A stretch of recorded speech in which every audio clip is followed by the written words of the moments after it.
All right. So with me today is Mr. David Pisarra, Esquire. You are an attorney and you have made a name for yourself, Mr. dadslawschool.com. Dadslawschool.com. You laugh. I see you all over the place. I don't know if you are hiring anybody to help you with the social media thing, if you're a one-man show doing it yourself or whatever, but Oh no, I was a one man show for the first about 2 years, and about a year and a half ago, I brought on a producer to help me. And his job literally started off with just push the button to get the camera rolling, and that evolved into where we're at now. Is he's almost full time. We've got a production team in Pakistan that does our editing and production. We're doing all kinds of software. We use Metricool to schedule. We're doing about 7 TikToks a day that go out whoa. into Instagram and YouTube. And yeah, and he's luckily at the moment he's on vacation, because when he comes back, there's a lot more work to be done. That's awesome. Well, good for you, dude. Yeah, I'm glad to see it taken off. That's where I first saw you, was on TikTok, and Yeah. you did a very good thing there.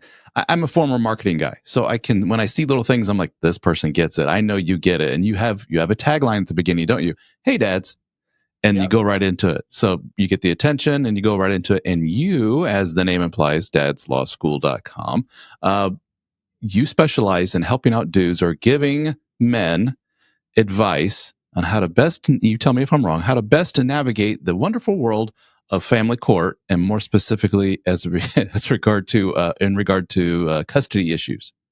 And you have written a book, I have got a new book out, Dad's Child Custody Action Plan.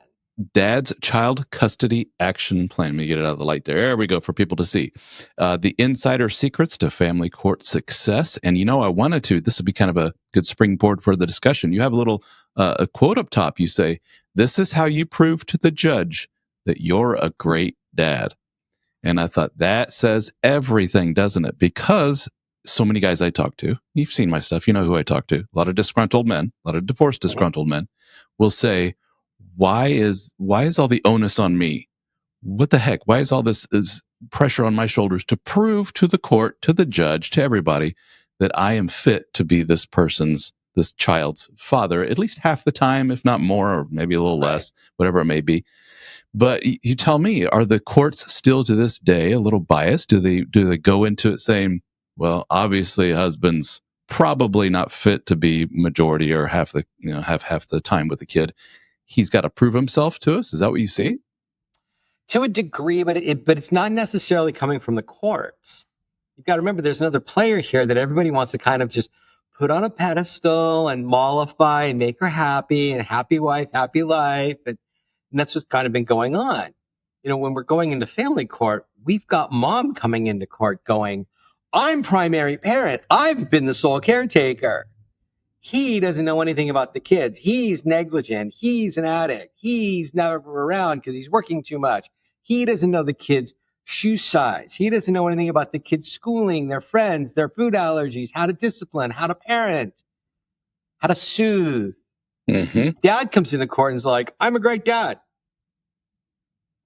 And done.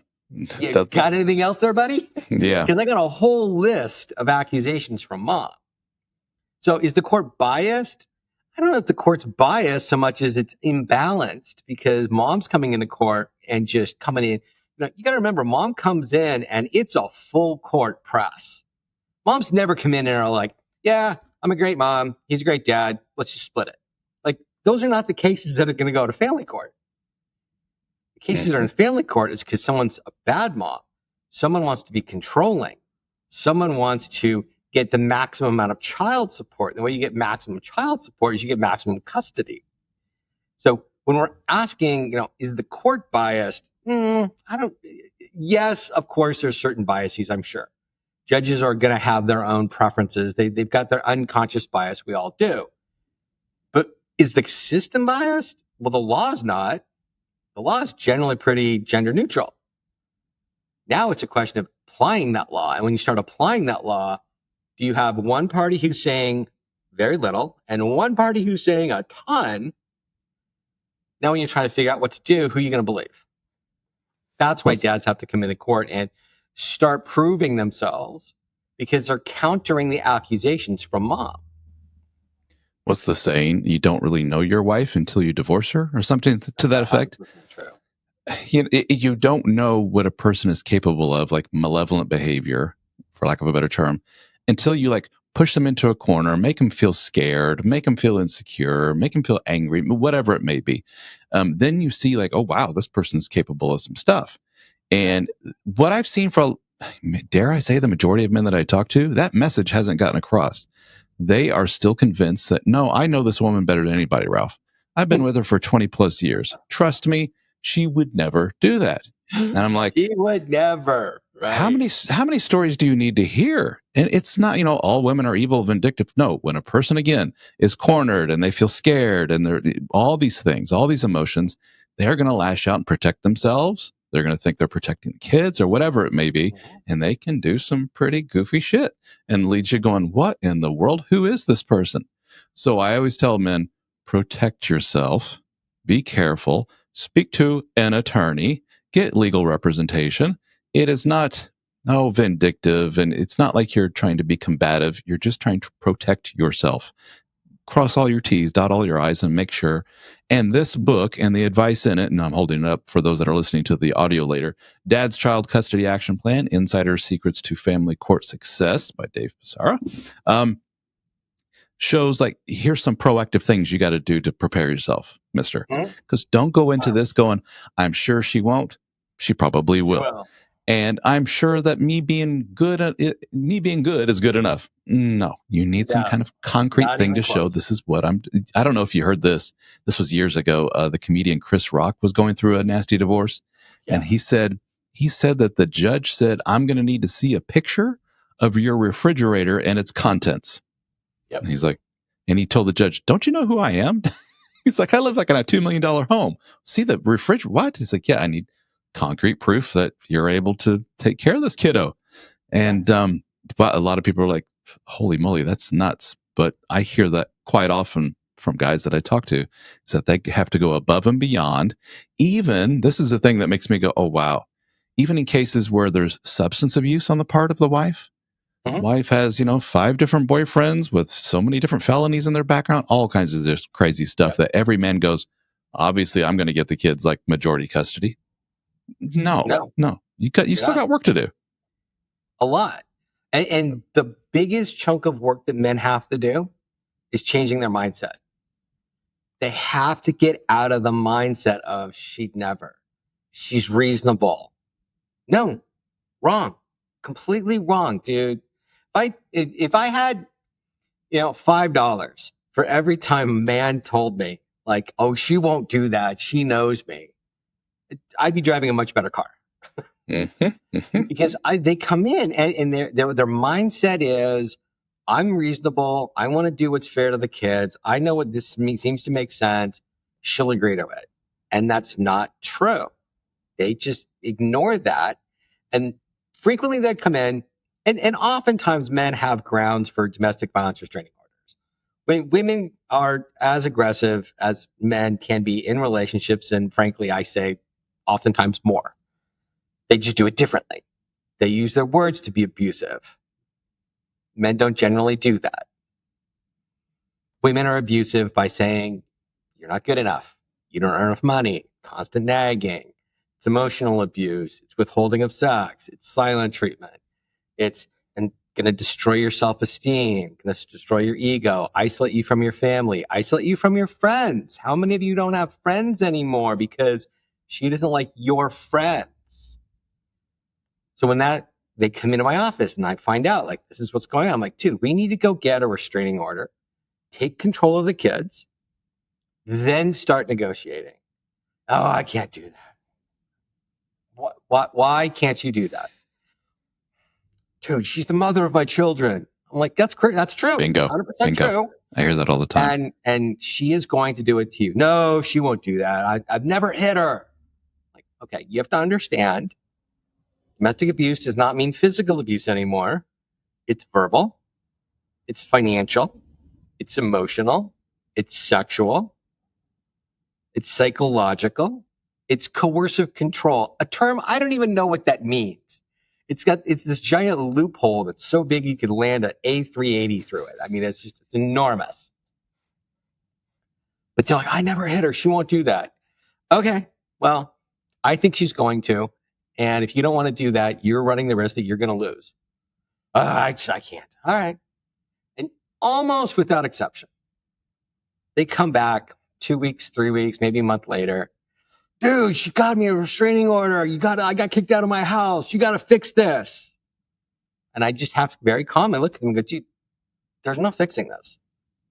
Like, it's happened. You have been declared an abuser. Now she gets 100% custody of the kids. Now you've got supervised visits, anger management classes, batters intervention classes, parenting classes, co-parenting classes. Maybe you have supervised visitation at $100 an hour to see your kids for 2 to 3 hours on a Saturday, if you're lucky and can afford it. This is the world that we're living in.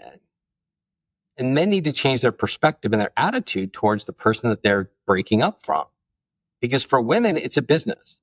Have to remember that. This is a business deal for women. It's about child support. It's about alimony. I always say men are in love, women are in business. They got to change their perspective, because otherwise they're just going to get chewed up by a system that's easily manipulated, because they will brook nothing. They will come in and say absolutely anything to win. And until men start recognizing that, they're going to continue to lose. Well, there's a lot of psychological things at play here. It's a person that you love more than anything in the world, your partner in crime, mother to your children.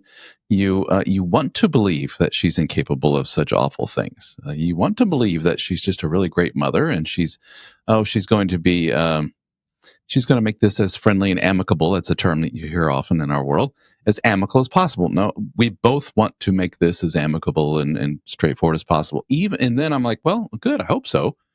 And then here come the stories, and here come all these things that make me go, oh, you have to be careful, dude. You need to be this. This is exhibit A through Z for be careful. And he's, no, you don't understand. What we're seeing here is a lot of what we call codependent men, and the nice guy syndrome, if you will. And they're walked all over. They're probably walked all over at work. They're walked all over at home. Yes, dear, whatever you say, dear, that's fine, dear. And they just dutifully overlook a lot of this stuff. And that gets you in a whole bunch of trouble. And that can get you in a whole bunch of legal and financial trouble, to the point where you don't see your kids and everything else. It's a crash course for these guys. And you know how you have been for the past so many years of your life? It's time to, let's cut that out and let's go down. Let's make a left turn now. And that's a really difficult thing for a lot of these guys. And unfortunately, it takes the face down in the gutter moment for them to wake up and go, oh shit, this is for real. David wasn't joking around. I often share this story. One of the first things that pushed me into this world was I went to a therapist post-divorce, and she says, you need to talk to more men. That's what guys don't do. They don't talk to other men. So she gave me the number of one of her clients, that he's been through the same thing you have. All you guys tell the same story. Here you go. And we talked for hours. And he told me about his wife who ran away with her lesbian lover, took the kids. Lesbian lover had a criminal history, if I remember right. It was just a whole bunch of crazy stuff. Soon to be ex-wife did all these crazy things. And he's just like, who is this person? And he was a successful businessman. And I said, is there any concern that she's going to be coming after some money here? Are you prepared? Here it comes, David. She wouldn't do that. Everyone asks me the same thing. And I always say, you don't know her. She wouldn't do that. And I was just like, this was my first eye-opening moment of, oh, wow, that's a whole mindset that even then I couldn't relate to. Of course she would do that. Why wouldn't she do that? Again, it's a pervasive cultural, whatever you want to call it, sociological mindset that is in for a lot of men, where we do put our lady friends way up here. They're better than us. We're the miscreants. We're the animals, us dudes. As women, we have to put them up here. And then when that crumbles, oh, wow, that's a major, major thing for guys. And I'm sure you see that every day. Every single day. Every single day. And it's very much a cultural thing. I mean, back when I was a kid, we used to have these things called television ads. People skip past them these days. They don't seem to exist as much. But it was mom, apple pie, and Chevrolet. 3 things every American man needs. You got it. Well, and cigarettes, too, according to the ads when we were kids. Yeah. The Marlboro Man. 98% of doctors like Lucky Strikes. That's right. Lucky Strikes. That's right. But you're right. Smoking, man. I smoked for 10 years. It was 2.5 packs a day. Oh, yeah. Wow. So, I just want to touch on go one ahead. thing there that you kind of brushed up against. One of the hardest things I think for men is the realization that they don't have any friends. They don't have the community to go to share what's going through their minds as they're facing these problems. They're not getting the feedback from other men on, hey, I went through it. You need to handle it. That's why I have my community. That's why you have your community. It's because these guys come out of these relationships lonely, isolated, borderline ready to like do themselves in. I mean, I get a lot of that. I get guys who are frequently like, I can't go on. I gotta end it. It'll be better for my kids. And I'm like, dude, Yeah. that's the worst thing you could do. Sad. Mhm. They've got to start finding the friends in the community that gives them the leadership and the help and the support through this stuff because it's tough stuff. Mhm. Change their entire perspective and Yeah. how they relate to women is a completely different mindset, and they can't do it alone. In the defense of some men, they have tried.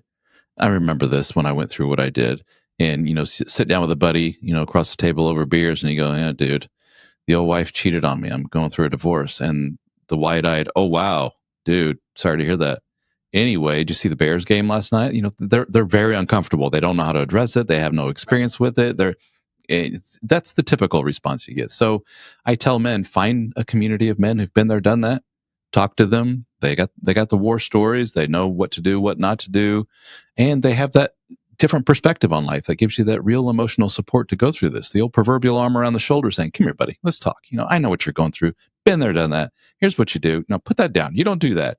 That's huge. And that's what communities like what we have with the Brotherhood at helpformen.com. Go to dadslawschool.com to learn more about what David does and his book, Dad's Child Custody Action Plan. Check it out. Where can we buy that book? Amazon? Is it on there now? And So it's on Amazon. You can get it as an ebook. You can get it as a print book, or if you get to my website, you can get it there, and you get a signed copy. And in both places, you get the free audiobook as a bonus. I was going to ask you, how did you pull that off? Free audiobook included, it says here. I haven't investigated that further. Well, as you open the book, you'll see there's a page that has a QR code. And all you got to do is scan the QR code. It takes you to my website, drop in your email address, and we're going to send you the audiobook. Very cool. Wow. Yeah. Good idea. Very Thank nice. you. And you capture their email, I assume. So, you have that and you put them on and so now we start the communication. That's it. But That's it's awesome. also many men would rather listen to a book than read. Oh, yeah. It's huge. And so on the commute, on the treadmill, when they're doing their gardening, it's a perfect opportunity. Yes, men love audio, podcasts and books and all that good stuff. They do. They'll put the YouTube videos on, but just listen to them as they drive. So that's a big thing I've learned. Mr. Dave Pisarra, where do we go from here? What are some big action advice that you give to men? They have just been told, as we know, the majority of the time it's the ladies sliding the papers across the table or serving him or however it works.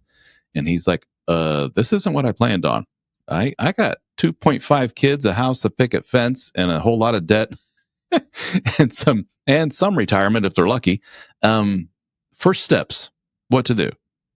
The biggest thing is lock down your social media and change all your passwords. Like right off the bat. The minute you're facing a divorce, because she's already got all that information anyways, but you don't want her to have everything going forward. And so you need all new passwords with all new algorithms to create your passwords. Don't be changing it just from your mother's name to your father's name, because trust me, she knows that. The women are information collectors. They collect information from the moment you said hello to them in the coffee line. They started collecting data on you, and it's all stored and indexed and cross-indexed and ready to be used. So when she's trying to figure out what's the password to your Gmail account, she knows your mother's middle name is Griffin, and she will use that if she needs to. They will go through everything. And so you have to come up with a whole new model. And generally what I say is take a book, doesn't have to be a really famous book, but any book, and use the opening sentence. Use that as your password, because it's almost impossible that anybody's ever going to figure that out. Good idea. Mm-hmm. And it's a fairly easy one, because then you're like, okay, I remember the book. Now I got to go get the sentence. It's easy. The next thing to do is lock down your bank accounts, because you're about to get just destroyed financially. Even if the lawyers don't take all your money, odds are she's going to wipe out the bank account if she hasn't already. So you've got to look at what are you legally entitled to and take that, just shut it down. Put all your money someplace safe because you're going to be faced with losing your house. You're probably going to face a kick out order from a domestic violence restraining order. Not going to have enough cash for a down payment on a new apartment. You're going to have to furnish that apartment. She's going to be asking the court immediately for child support, alimony, a big chunk of money for attorney's fees. All of your cash is going to get sucked up by all of this. So you need to be able to survive. I can't tell you how many guys I've had over the last 27 years who were literally sleeping in their truck. They had no choice. That's all they could do. Mm-hmm. Bank accounts were locked up from her. They were drained. Credit cards.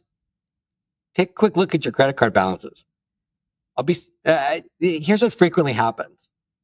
Your bank account is drained. Your credit cards are maxed out. And you go look at her credit cards. Zero balances. Why is that? Puts her in a much better position financially. If she's got to go apply for credit someplace or apply for an apartment, she's got a great credit score. Well, you're maxed out. Well, how did that happen? Well, you let her take care of the finances. So when she was making minimum payments on your credit card, so you wouldn't get triggered, you wouldn't know that there's something wrong with your bank and with your credit cards. She's paying all of her debt off. Yes, legally, she's going to be responsible for half of the credit card debt that's on yours, but it's attached to your name, not hers. So that's a big trick they got to start paying attention to. They start looking at what's going on with their finances. I'm surprised at how many men have no clue what's going on. They just, here's my paycheck. I'm going to go to work. Can I have $50 to go fishing? Can I get permission to go fishing? Yeah. So those are the big ones right off the bat. Is lock down your passwords, lock down your social media, start looking at your finances, figure out where you really stand. Those are the two big things right away. Those are very defensive measures. Is there anything that some men may bristle at and say that's a very offensive thing? That sounds like something an angered woman would do in a divorce. Do you suggest that men take a page from their playbook and start doing some of that themselves? Absolutely. I think one of the biggest problems men face is they're too willing to be passive. They will be aggressive in every other area of their life except this one. And that's probably one of the main reasons why this relationship is failing. Is because you haven't been the man that she fell in love with. You haven't been even the image of the man that she created of who you are. Because that's another one, is they create a false image of who you really are. And then you're not living up to their false image. There's not a lot you can do about that. But the reality is you need to be a stronger person in your own life because that will make you more attractive and more capable and more confident. So when you're going into court, you're presenting yourself as someone who is confident and capable. And then when she's making all these false allegations about you, the judge may be like, huh? This isn't quite lining up. I'm not following what's going on here. Mm-hmm. You had talked earlier about locking down money and so forth. Are there any legal reasons not to do so? Will a judge later on say, you can't keep this woman from the family money like that? You can't lock down the bank account and so forth. That's her money as much as it is yours. And that's why I said you take your half. Your half. Gotcha. Take what you're entitled to. Mm-hmm. Put it someplace safe. You know, it's a very common tactic for people to have like a HELOC, a home equity line of credit on their house. And it's not uncommon at all right before the divorce for one party to write the check and max that HELOC out and put that in a separate bank account and say, well, I'm only doing it to protect it so that make sure that like they didn't take it and waste it on drugs and alcohol and whores and gambling. It's like, really? I think that was pretty much a strategy move, but go ahead. Mm-hmm. We just had a court having to argue over it and like get access to it. We just had a member go through that exact same thing because he was acting depressed over his failing relationship. And the wife very coldly said, yeah, I took out a bunch of money out of our home equity loan line of credit. Why? Because I'm worried they're going to off yourself and then I'll be left with nothing. And I want to make sure that me and the kids are taken care of. And he's like, wow, that's just really cold. And it kind of goes back to the business thing. She's looking to protect herself and the kiddos, to hell with feelings and all of that.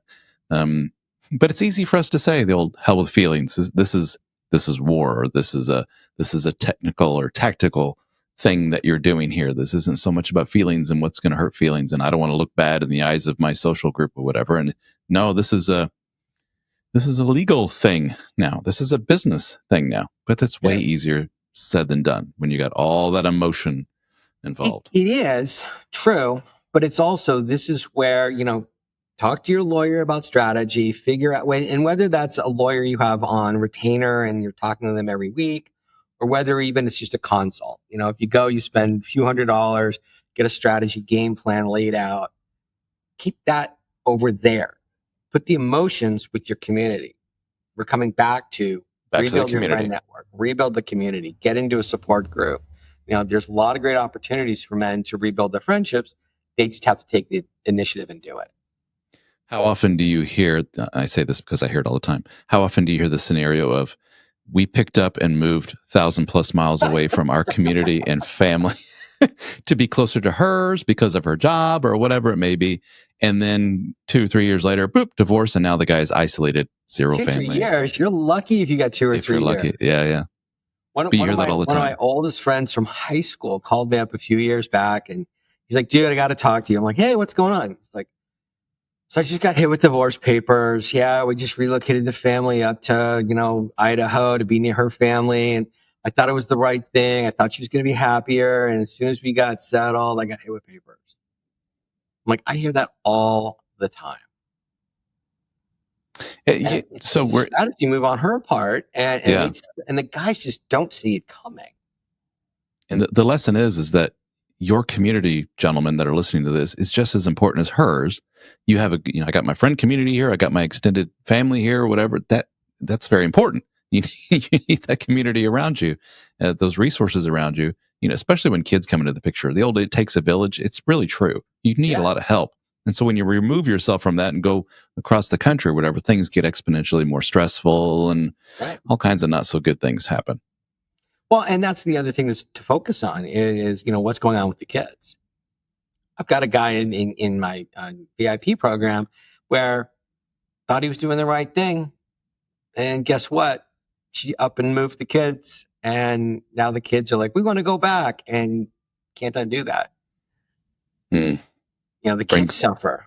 The kids, absolutely. They've lost their school, they've lost their friends, they've lost their cousins, but they're closer to where mom wanted to be because, mom needed mom and mom and mom. And it's like, wait a second, is mom really working in the kid's best interest or mom's best interest? And frequently what we find is it's mom's working in mom's best interest. And then we have that dreaded parental alienation that you hear so much about. And, that's a horrible phrase, and no man should ever, ever, ever, ever, ever, ever utter it in court. Oh, really? Absolutely. It is the giant red flag to a judge that you are a problem. Interesting. How so? Because it's not considered a legitimate term by the APA, the American Psychological Association. And so as soon as you say parental alienation, you're down this rabbit hole of conspiracy theories that, that was a conspiracy theory created by this guy Gardner, who was a suicidal guy who was a child molester and a pedophile. And it's like they just come up with all this stuff, and it's absurd. It's just, I had no idea. Wow, interesting. And the feminist lobby on the one hand is like, that's a theory used by men to alienate women and get kids away from good, loving moms, and it's perpetrated by abusers. And the dads walk into court and are like, she's alienating me from the kids, and that's abuse. And it's like, okay, just don't. The way you want to do that is you go in and you say, we're having parental interference, we're having custodial interference, we're having relationship alienation issues. Parental alienation is like the third rail of family court. Like, just don't touch it. Interesting. That's a good little nugget of information. I bet most guys don't know that. Most guys are saying that like it's, just everyday 100%. Part of our vernacular. Yeah. They say that as often as women say he's a narcissist. Yeah. And the reality is that narcissistic personality disorder is about 1 to 1.5% of the entire population. So the likelihood that every man going into family court is a narcissist is extremely small. Mm-hmm. Gotcha. Well, some words of wisdom to leave the guys with today. What is the one thing You know, if you could just grab every guy who got the dreaded paperwork or heard the words out of the wife's mouth, I love you, but I'm not in love with you anymore. I want a divorce. Number one thing, we talked about the social media, we talked about the money and so forth. Is there one little nugget of wisdom that can lead them down the right path? Yeah, absolutely. They need to start tracking what's going on so they can go into court with actual evidence to support their claims. What I tell guys is go get a desk calendar, one of those like $2, $3 at Staples or Office Depot. And when you're having your kids, just write on it like what you did, when you had them, and then whatever you do, whether it's going to the movies or going to the theme park or going to the SeaWorld, whatever it is, just take those receipts, just staple it to the calendar. Because 2 months, 4 months, a year down the road, when you're having to go into court and prove yourself to the judge that you're a good, loving, capable father, you've got all of your evidence in one place. You can just recreate it, put it in a spreadsheet, be like, every Saturday, here's what we did. Here's every Saturday we went to Joey's Pizza Parlor, and here's all the proof, and here's the games. And you've got everything in one place, so you don't have to go scramble and recreate it. It makes it much easier in the long run.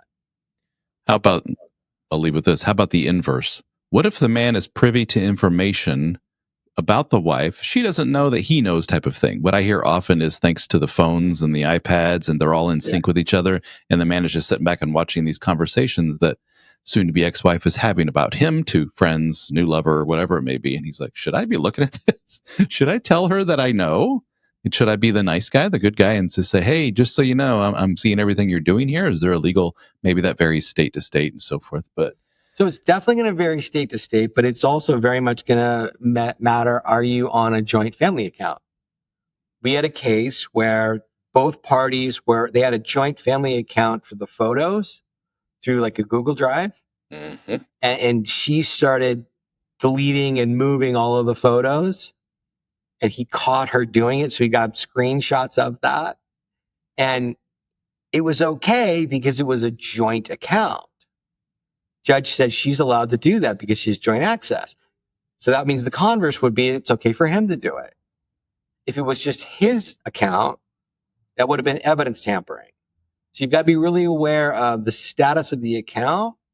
But generally, if you've got access, I'm going to say you're probably okay. You should probably keep your mouth shut. Keep your mouth shut. And how much of what's going to happen to the man in the court is based upon the judge that they're assigned. Is that a huge component of it? I ask this because I once sat down with an attorney, and after my divorce, and the ex had done something, and I went to the attorney saying, "Do I have any kind of legal grounds to pursue?" Oh yeah, and she says, "Well, hold on a second. Who was your judge on your case?" And I was like, "I don't know." And she looked it up and said, "Judge Hernandez." "Oh, you're in luck. Judge Hernandez loves dads, so you're in luck." And I said, "Now hold up, time out. What? What is it? What does it matter if the judge likes men or not?" Because it makes a difference. So it It doesn't really make that big of a difference in your world.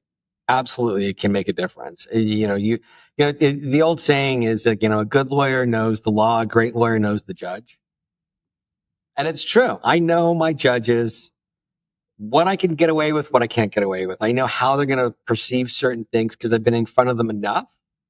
I've got some judges where I can joke around with a lot and it's fine.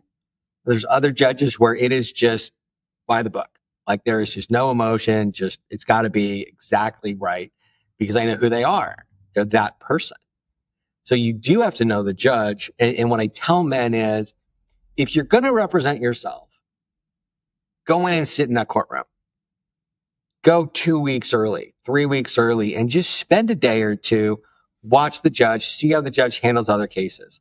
Because guaranteed, if you're there for 2 or 3 days, your case is going to have come up in somebody else's body in front of that judge, and you're going to see how they react. You're going to see your acts. You're going to see you in somebody else's body, and you're going to be able to predict what the judge is going to do. And so, therefore, now you can actually present yourself in a way that you want to in the best light possible. Courtrooms are open for a reason, and men and just don't take advantage of it enough, and they should. That's great advice. Great advice. David Pisarra, attorney at law, dadslawschool.com, as well as Dad's Child Custody Action Plan, Insider Secrets to Family Court Success. I'll show it again here on the video screen. For those watching a video, there we go. Now it's in focus. Guys, check it out. And Mr. David, sir, thank you so much. I appreciate it a great deal. Thank you, Ralph. It was great being here. All right. I wish you continued success. Keep up the good work. Keep up the fight. And a lot of men appreciate what you do a great deal. So thank you. Thanks, Ralph. You too, buddy.